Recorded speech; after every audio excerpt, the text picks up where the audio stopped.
Welcome to the Hot Lava Podcast. Kevin Acee, Padres beat writer for the Union-Tribune. Ryan Finley, sports editor of the Union-Tribune. I'm in Pittsburgh. Padres. Pirates coming up 3 games, start of a 9-game, 10-day road trip. Ryan, where would you like to start? The Padres are back. Maybe. Right. Coming off a 2-game sweep of the Giants, seemed to look an awful lot like they did the first couple of weeks of the season when they were beating everybody. I think that was a huge 2-game midweek series, and now they head east for a pretty long road trip. Kevin, what were your observations from that sweep? Yeah, as I agree with you. As late April series go, that was huge. They got 2 guys back, Luis Arraez in particular, but Jason Hayward had a really good series. I think Jason Hayward might be more important to this team than people maybe are thinking at this point. And they were playing the Giants, who had, at the start of the series, were tied or had the best record in the National League West. And they needed to break a 4-game losing streak on Tuesday, and then Wednesday kind of just like establish, okay, yeah, that wasn't just 1 game. I think that there is a lot, we caution a lot about getting too far ahead of ourselves, assigning too much importance to things, but especially in this part of the season. I got to stop saying April because it's May now. But I absolutely agree with you. And now, like, I would be tongue-in-cheek if I said, oh, the Padres are back, as you were tongue-in-cheek when you said it at the start. But, I mean, I'm willing to say, like, the sentiment of that. Like, yes, I think that was really big. Yep. Another person who may or may not be back, but, at least he's hit a home run is Xander Bogaerts. Kevin, you had a long story about him in today's Union-Tribune. It was on our website yesterday. It's still on the website, Ryan. It is. The tinkering that he does and the tinkering that he may have done to get back on track here. Really interesting. You and I were talking yesterday during the editing process about kind of what an interesting guy he is. And, he didn't exactly offer you all the details about the things that he's done, but it looks as if he's done something and he thinks it's working. Yes. To summarize as what I know and to summarize it as succinctly as possible, Xander's a big feel guy. It's the hands in motion with the body going forward, but not too far forward. And look, he acknowledged, and other people have talked about, there's a confidence factor too, and a guy who has a lot of pride and has a lot of confidence. Just first off, not starting the season well, but not starting another season well. In his 3rd season, knowing how important he is to the team. There's just a lot going on with Xander now. Those were 2 really good days. Now, he kind of liked his swing earlier in the season. Here's what I've come to know over 3 years with Xander. I have sort of quizzed him and watched him and talked to other people about him. The guy is always working, just tinker.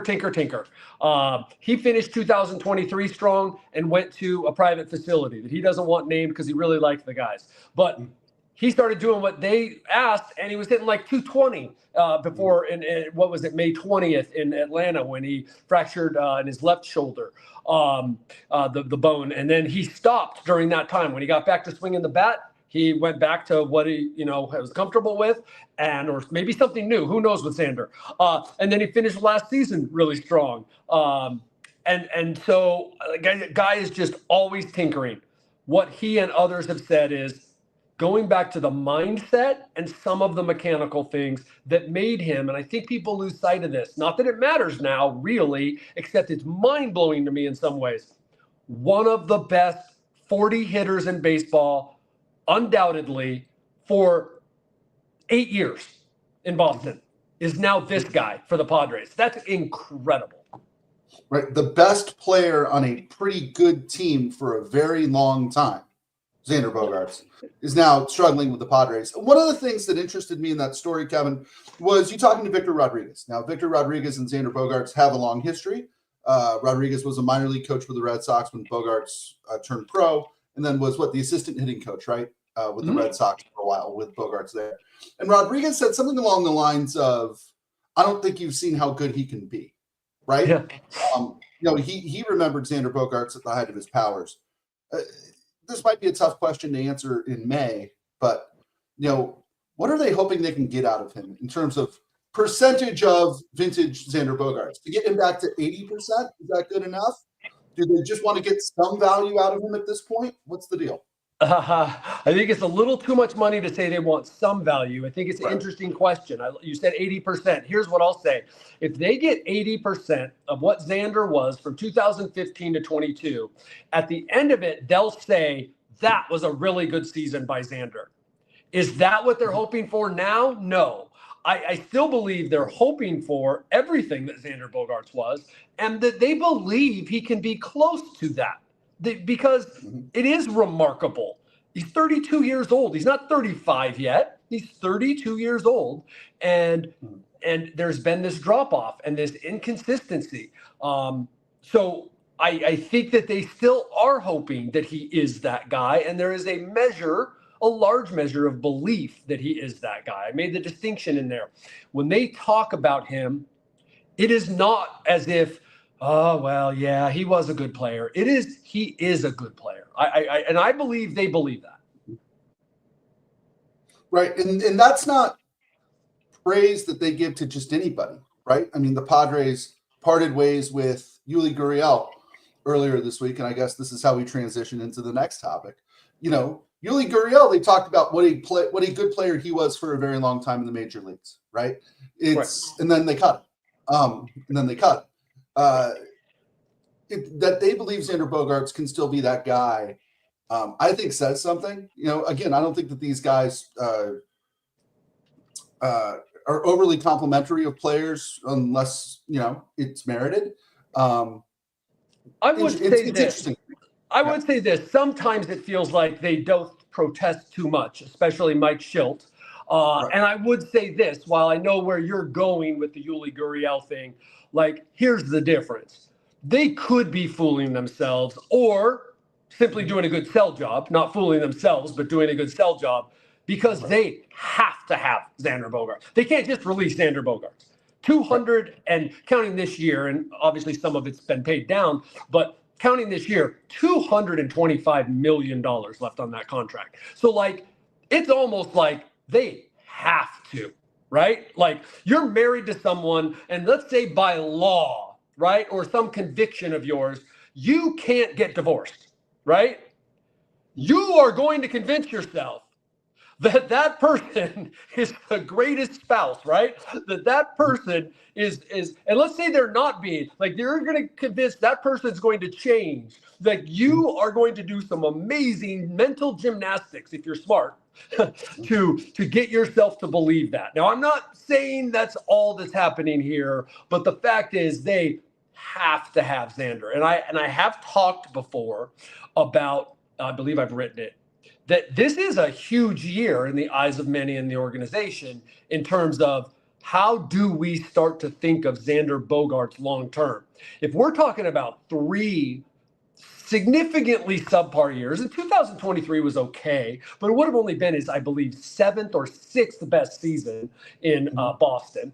But if we're talking about 3 subpar years, what do we do going forward? Do we start to consider eating some of the contract and packaging him with prospects? What? Now I'm getting ahead, but understand this. If the Padres were to tell you they haven't thought of that, then they're lying or they should be fired, those people, because that's what executives are paid to do. So this is a big year for Xander Bogaerts. I think of somebody like Miguel Cabrera, and I know that they're completely different situations. But, Miguel Cabrera went from, he was a third baseman in the major leagues, and then he was a left fielder, then he was a first baseman, and then the hitting really started to drop, and he was a part-time DH, and then he was just on the bench for a long time. Then they kept him around to get his 3,000th hit. I think that that's sort of everybody's nightmare scenario here, right? Is that Xander Bogaerts becomes so bad that you can't play him, but too expensive to give, and so expensive that you can't trade him. right? Right. And that it happened sooner than you thought. Look, when you signed Xander, to some extent, when you signed Manny Machado to that contract, when the Yankees signed Aaron Judge, when the Phillies signed Trey Turner to these contracts that are taking them to 40, there was an acknowledgement that there's going to be a Pujols effect here. That and I'm not talking about Pujols who came back and found the fountain of youth for a season with the Cardinals. I'm talking about the guy that signed that huge contract for the Angels and was, not didn't help lead him to the promised land, which I would argue if Xander Bogaerts in 2000, let's say the Padres don't win the World Series this year, don't win it next year, don't win it 27. If Xander Bogaerts in 2028 has the year of his career and helps the Padres to the World Series, contract worth it. That's what I would argue. But your nightmare scenario is that it was never worth it. Yes. Right. It was never worth it in that you're either giving him a roster spot out of an obligation or you're just paying him to not play for you, right? the Eric Hosmer situation. And there, like I said, I got the impression, not the impression, basically flat out told by people around the league that was the winter of 22, I believe. So, but right when Xander signed, Trey Turner, Aaron Judge, these teams knew they're either going to be cutting this guy and paying, not Xander, but various stars that are signed and, paying them $80 million in retirement, or, be trading them and packaging, it's just like, good money, bad money, whatever. But like you're banking on the first 3 quarters or more of the contract being worth it. So you were then saying, okay, we're paying Xander Bogaerts $32 million a year, basically, because those last few years. But right now they're paying him $25 million a year to, not be Xander Bogaerts. Right. And that number is interesting too, Kevin. Like the conversations I have, at the Little League fields with the other dads or whatever it is everybody talks about they're paying Xander Bogaerts $25 million a year and he stinks, is what others say. Not I think he's a serviceable big league shortstop and a serviceable 6-hitter. Yeah. But that's $12 million a year. Right? There you go. 12, 13, 15. People do need to remember. Don't start comparing it to Tyler Wade money or something, right? Right. Like there is a cost in this business. But yes. Yes, and I think that and it's not hey, if somebody offered me that a fraction of that amount of money, I'd take it. In a way, it's a little unfair because, Xander Bogaerts didn't come up with the terms of that deal. That it's the Padres. And, I think that fair or not, that salary figure is going to be the thing that looms over him throughout the course of this contract. He's not just Xander Bogaerts big leaguer. He's Xander Bogaerts $25 million a year for the next 8 years or whatever it is. And I think what you're saying, and I agree, is he gets judged on a different level because of his income bracket. Yep. And we can't think of a better word than unfair because it's not unfair.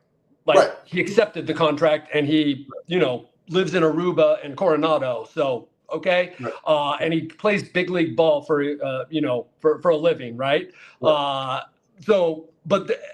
Maybe we should be in a bit different business because we can't think of another word besides unfair because it's definitely not unfair, but it is. There's not a lot of apples to apples here. Sure. There's not. And I think fortunately for the Padres, there's not a lot of experience in sort of this kind of a signing. I guess Eric Hosmer is the one that jumps out, right? But Eric Hosmer wasn't making anywhere near what Xander Bogaerts is making. And, not to get in the Wayback Machine here, but Eric Hosmer was sort of the first, right? And so I think that maybe we judge him on a curve a little. Yeah, and there was something they were trying to accomplish in that moment, right? You could argue there was something they were trying to accomplish in this moment. They went for Aaron Judge, probably had no chance, but they made a good faith effort on Aaron Judge. Peter Seidler, I've written it before, I've talked about it before. He was the impetus behind this signing. He got it done, and they were going for it. They needed some more star power and a player that was going to, contribute to at the time, had Juan Soto, Tatis coming back, that sort of thing. And here's the deal. People talk about, I think it was $70-80 million more than what the Red Sox were offering him. Yes, though less money per year. So what the Padres did is what the Yankees did, what the Phillies did. You're paying a guy, again, we've talked about this, that on the back end, it's thrown away money, basically, unless somehow the guy legally finds, a way around, the fountain of youth. They paid him less per year for more years. So, the Padres, look, a lot of people said it at the time that they overpaid. Every team's different in terms of what you're trying to accomplish. And if Xander Bogaerts was 90% of what Xander Bogaerts had been in Boston, there would be some people saying, wait, what the Padres were trying to accomplish would have been accomplished if Xander Bogaerts were competing at that level or producing at that level. I don't want to question his compete. I don't think anyone does that. It produce. Right. And, one of my takeaways from your story today is, man, he cares. This is a guy who I'm sure nobody is bothered more by this than he is. It's funny that I remember there was at least one other story I wrote. This was in 2023 when he was struggling. I remember being in San Francisco at that time and having a couple long conversations with him and then writing. And when I see some of the reactions to these stories, it's like that people are relieved that he cared. To me, the assumption by you then was really the issue. I'm not saying that's what you thought the problem with Xander was, but when you say, oh, man, it's good to know he at least cares. Why would you think he didn't? Does that mean that if someone paid you more than you were worth, you'd stop caring? The idea that Xander would not care is, I just don't think that's right or fair or anything. Right, but he seems genuinely, yes. I mean, tortured. I'm not going to use the word tortured. He makes a lot of money to play baseball, but this seems to be gnawing at him. It seems to be gnawing at him. And when you read I've been doing this 30 years, and I'm very, very. I was not defensive of them, but I stick up for these guys a lot when the regular Joe, right, the guys you and I hang out with. Right? Even some really rich people I know that maybe got their money in business, right? By going to school the old-fashioned way. Who was that guy, John Houseman? Earned my money the old-fashioned way. I earned it. Well, these guys earned it too, and I'm always defending them, right? But the fact is, that's a lot of money to play baseball, buddy. So no one should feel sorry for any of them. For any of them. That's a great point. Speaking of Padres and millionaires and people off the injured list, this is a club that seems to be getting healthier by the day. Luis Arraez is back. Jason Hayward's back. And then made what could have been a game-saving catch on Wednesday. You mentioned early in the show here that you think he might be a bigger part of what they're trying to do than some fans might believe. Let's talk about that for a minute. He seems to be figuring it out a little. Yeah, I want to say this, that we'll see, right? Like he wasn't. By the way, I was pretty much spot on how long Yuli Gurriel was going to last on this team. Not that I hoped it or necessarily said he would be gone, but I very emphatically said this is about the time period that, I expect. And I don't put Jason Hayward in that category, but we'll see. But he takes good at bats. That's for real.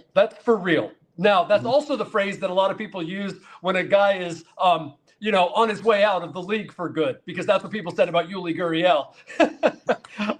But they're good at bats. He is finding a way to get on base. He is useful. He can still play some, I'll admit, surprisingly good defense in a spot that hasn't played a whole bunch, the left side, and is an incredible teammate. And everyone unsolicited. I talk to a lot of people, and I'm a very cynical person because you can't help about it in this business. People are always telling you stuff, right? Well, unsolicited and just kind of as asides, the amount of people that talk about the tips, the encouragement that Jason Hayward gives to his teammates in the middle of games, the experience that he passes on to a Gavin Sheets, to a Tyler Wade. It's just remarkable. It's remarkable. And it seems to make it real that this is the kind of guy that the Padres have sort of dotted their roster with. that are contributing in ways that they find valuable. Right. And so long as he only plays against righties and hits seventh, right? As long as they're not asking him to do something that's unreasonable, I think he's a really good part of this team. The question to me becomes, if Xander Bogaerts continues to slump, if Gavin Sheets comes back to earth, are you going to need a left fielder who produces more than Jason Hayward does? And will they have a little money at the trade deadline to go get somebody? Yeah, I think they have a little money at the trade deadline. We'll see. But that's my understanding is that what to me, someone asked me this yesterday, and I think that the big thing more than that is the Padres need health. All right. There might be some ways they can improve in a couple months at the trade deadline, but you can't have, as you just pointed out, Jason Hayward moving up to fifth in the lineup. Okay. Right. That would make the Padres the Pirates. Because we'll talk about it in a little bit. There's a remarkable number of accomplished big leaguers on the Pirates, and they suck. So not the players themselves, the team's record is terrible, and they just can't. They've got good pitching and can't win. That's because they're dotted with guys that are Jason Hayward.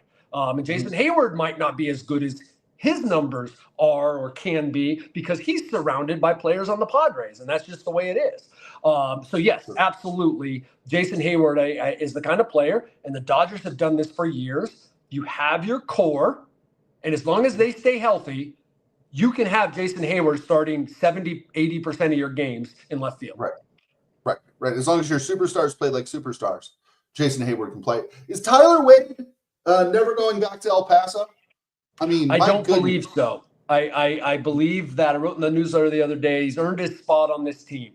They love him. It was a circumstance situation. We've talked about a lot of him going to El Paso. Once he decided to stay, it was like once he comes up, and if he's, a contributor, which he's been more than one, all of his off the field stuff, in addition to, he's a very Jason Hayward kind of guy, not at the level, obviously, of career accomplishment, but a really smart guy, a real, I don't want to say raw, that diminishes, but he's he's an encourager. And again, I want to repeat how smart he is and how much he helps this team.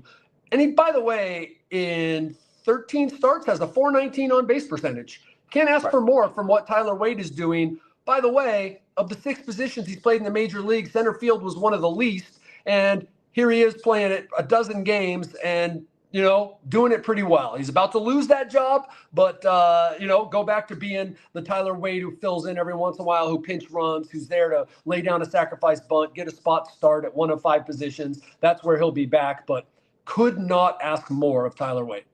Right. And if you haven't read it yet, go to our website. Annie Heilbrunn has a great Q&A with Tyler Wade talking about sort of how he learned the game in the Yankees clubhouse, how rookies were sort of seen and not heard, and sort of how things have changed. Really cool stuff from Annie there about Tyler. Kevin, that gets us 2 injuries. Just real quick here. How long before we see Jackson Merrill? Monday in New York is my understanding. Maybe Brandon Lockridge. I have no idea why. Do you understand? I don't think it's made print. 90% of the time when I love Brandon Lockridge, and I've talked to him probably more than anyone that's not on the team. I just love this guy, and he's smart and all that. That's why I've talked to him. I know his name is Brandon Lockridge. The amount of times I have typed Brandon Lockwood. Have you had those in your career where there's just a mental block? And then every time he's in a story, at the end of the story, I have to go back. I control F Lockwood to see how many times I have put his. It's insane. Anyway, Brandon Lockridge, he probably will be back here against Pittsburgh. He's and they're facing 2 lefties, by the way, Saturday and Sunday. So he could be the starter in left field. And then Jake Cronenworth probably in Colorado if things continue to progress as they are. Right. And Yu Darvish may not be that far off. Right. End of May, maybe 3 weeks, I would think, based on the timeline of in the next couple days throwing to hitters, probably throwing to hitters again, beginning of the week. And then, probably a rehab start after that, or maybe another time to hitters. And then for 2 rehab starts, he has thrown near full intensity, the equivalent of 2 innings in the bullpen. So the thing is, you want to get him built up. I think it would be ideal to them. Not that this is a end all by any means. They're still going slow with you. They faced the Dodgers 7 times in 11 days. I think it's June 6th or 7th through like the 15th, or no, that wouldn't be 11 days. Another strong suit, not math. But anyway, middle of June, 7 times 11 days. If you got a start or two in before the Dodgers series and you're able to face the Dodgers once or twice, I think they'd like that. Yeah, absolutely. And again, one of the advantages or one of the side effects, one of the benefits, that's the word, of starting as hot as they've started, there's not a need to press these guys back into action. Their season doesn't hang in the balance on May 2nd, right? If Darvish has to sit until mid-June, and if they're about where they are right now in the standings, you take it, right? If you have to float left field until the trade deadline in order to get some real value out of a left fielder acquisition, they're playing well enough that you can do that, right? It's, again, things are so much easier when you're winning as a franchise. A franchise that does not do much winning, the Pittsburgh Pirates, Padres starting a 3-game series with them this afternoon, San Diego time, 3:40. Kevin, let's talk about these Pirates. They have the most interesting man in baseball in Tyler Skeens, Paul Skeens. I did it to you. It's me. It's my fault. Dang. In Paul Skeens. Of course, the Padres won't face him because the Padres never face him. Instead, you're getting sort of an interesting mix of young and old. Is that a polite way to put it? Sure. You got Mitch Keller, right-hander today, going against Dylan Cease. The Padres have not announced their starters, as far as I know. But Bailey Falter, Randy Vasquez tomorrow, and Andrew Haney, very familiar to the Padres in recent years, against Nick Pivetta on Sunday. I suppose since they're going to need that 5th starter in New York, they could bring Kyle Hart back sooner, but I don't see why they would do that. So I don't think you see that 5th starter till New York. Tuesday, I believe, is when he would have to slot in. So I think it's going to be, well, I know it's going to be Cease tonight and then Vasquez and Pivetta tomorrow. But to me, the interesting one is Andrew Haney, a journeyman who has owned the Padres. Like a 1.01 ERA in 4 starts against them. Wow. So to me, this series, Ryan, is like if I was going to nail it down, if you said, what's been the defining series, which no one's ever asked me, what has been the defining season series for the Padres? Well, in my estimation, their series against the Pirates the past 2 seasons. 2023, missed the playoffs by 2 games. Highly disappointing. The Pirates sucked. I think they've been 20 games under at the end of both of the last 2 seasons. So the Pirates have essentially been the same team. The Padres went 1-5 against them in 2023. Got swept here. I believe it was June. Terrible fires up in Canada. Almost didn't play the game, the final game. 1-5. 2024, Padres taking care of business against bad teams. Padres 93 wins, cruising number 1 wild card spot. I think I'm right about that. 6-0 against the Pirates. This is a defining series potential. So far this year, the Padres are 7-3 against losing teams. They're taking care of business against teams with losing records. And so I do think it's an important early May series to come in here and win this series and potentially, heck, sweep them because, that's what you do. And you also aren't facing Skeens. Not saying though, look, each one of these pitchers, now the Padres, I think, was it Falter last year? They did real well against each one of these pitchers for the, these are no slouches. The Pirates built their team this year around has-beens but quality pitching. Yeah, no, you're right. You're right. It's so funny looking at their daily lineup here. O'Neal Cruz is a guy who I would pay real money to see. Did you know O'Neal Cruz was in the same draft class as Vladimir Guerrero, Juan Soto, and Fernando Tatis Jr.? The Dodgers took him for $1.2 million. Right, and they traded him for a reliever. Was it Tony Watson? Something like that? I think it was. But anyway, O'Neal Cruz has 3 balls in play at 118 miles an hour or harder. The only other person is Vladimir Guerrero has done it twice. This guy can hit. Right. Well, he can hit hard. Andrew McCutchen. Right. You have Andrew McCutchen in his, late 30s, early 40s. Joey Bart, remember him? Who's doing pretty well. Isaiah Kiner-Falefa. Yep. Veteran. Played some places. And then, of course, the veteran's veteran, the king of all veterans, Tommy Pham. in Tommy left field. Pham, Brian Reynolds, Adam Frazier. Like, this is like the 2015 Padres almost. Almost. I don't know what they're doing as a franchise, Kevin, but I know that they have one great young pitcher, one super compelling young player. I'm not sure if O'Neal Cruz is great, but he's fun as heck to watch.